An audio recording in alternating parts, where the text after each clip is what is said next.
Hello students, open your treasure trove reader, last paragraph on page number 59. An interesting conversation between Muni and the foreigner is going on. Let's see what happens now.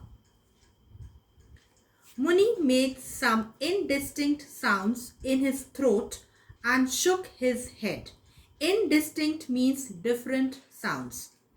Encouraged, the other went on to explain at length, uttering each syllable with care and deliberation.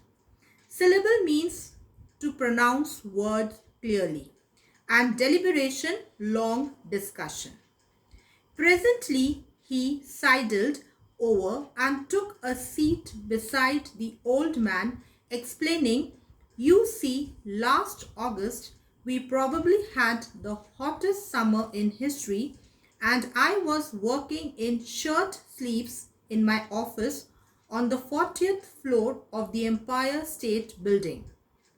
Sidled means walk in shy or timid manner.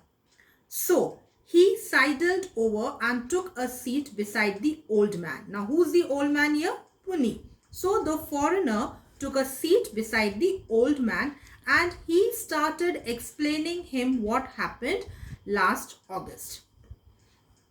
"We had a park failure one day, and there I was stuck for 4 hours, no elevator, no air conditioning.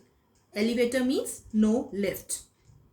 All the way in the train, I kept thinking, and the minute I reached home in Connecticut, now Connecticut is in New York, I told my wife Ruth, we will visit India this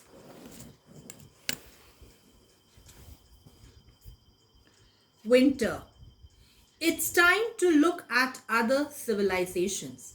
Next day, she called the travel agent first thing and told him to fix it. And so here I am. Ruth came with me but is staying back at Srinagar, and I'm the one doing the rounds and joining her later.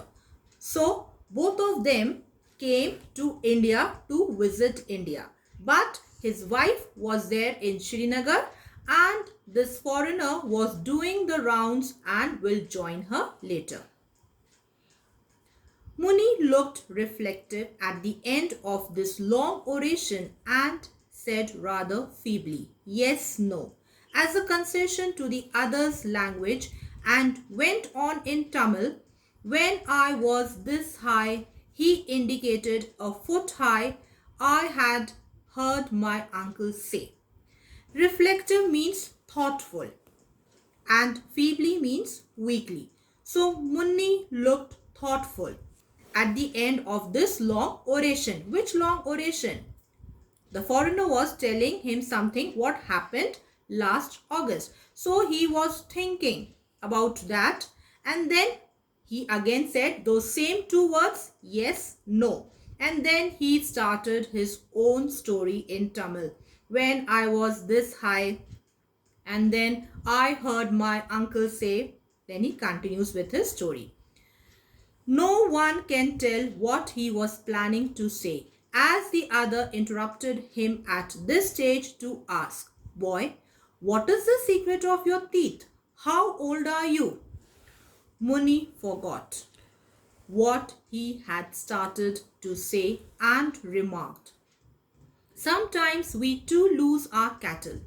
Jackals or cheetahs may sometimes carry them off, but sometimes it is just theft from over in the next village, and then we will know who has done it.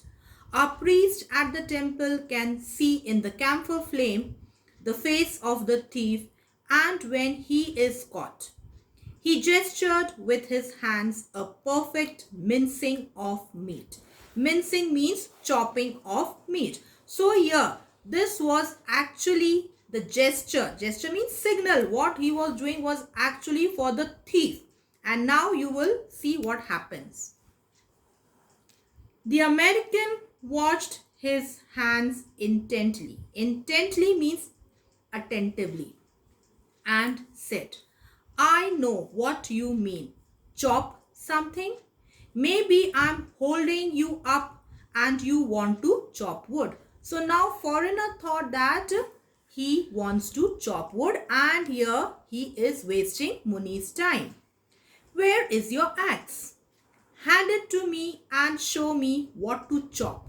I do enjoy it, just a hobby. We get a lot of driftwood along the backwater near my house, and on Sundays I do nothing but chop wood for the fireplace. I really feel different when I watch the fire in the fireplace, although it may take all the sections of the Sunday New York Times to get a fire started. And he smiled at this reference. So, on Sunday, even he used to chop wood for the fireplace. And then the foreigner, he said that he used to take all the sections of the Sunday New York Times to get a fire start. He used to waste all the papers of the newspaper. Why? Just to get a fire start. Muni felt totally confused, but decided the best thing would be to make an attempt to get away from this place. He tried to edge out, saying, "Must go home," and turned to go. The other seized his shoulder and said desperately. Seized means hold. And desperately means seriously. Is there no one, absolutely no one here to translate for me? He looked up and down the road, which was deserted in this hot afternoon. Deserted means lonely. Nobody was there. The stranger almost pinioned Muni's back to the statue and asked, "Isn't this statue yours? Why don't you sell it to me?" The old man now understood the reference to the horse, thought for a second and said in his own language, "I was an urchin." Urchin means a young child who is poorly dressed.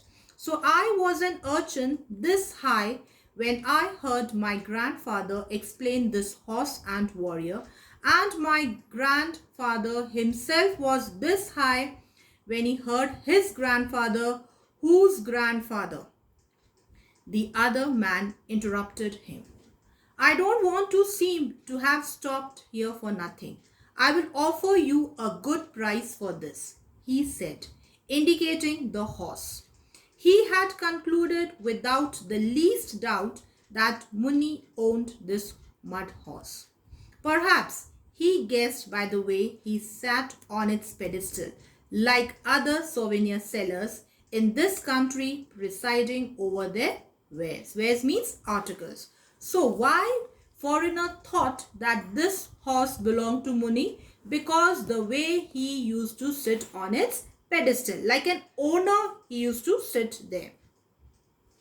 Muni followed the man's eyes and pointing fingers and dimly understood the subject matter, and feeling relieved that the theme of the mutilated body had been abandoned, at least for the time being.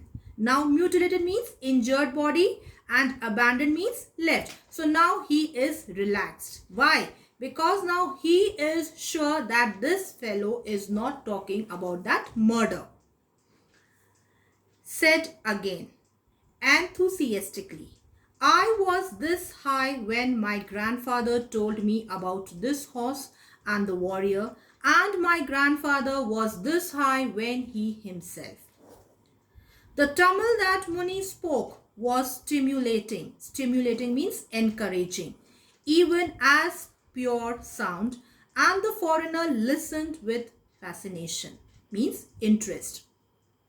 "I wish I had my tape recorder here," he said, assuming the pleasantest expression.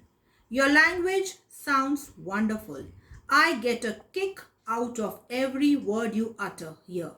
He indicated his ears, "But you don't have to waste your breath in sales talk.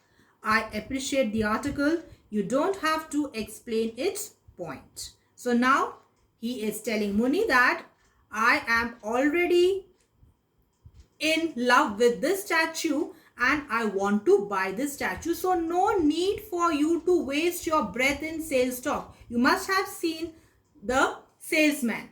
What they do? They continuously praise the article. So here the American, that foreigner, is telling Muni, no need to tell me anything about this horse because I want to buy this horse statue. Now I wind up for today. Thank you. Stay home, stay safe. God bless you all.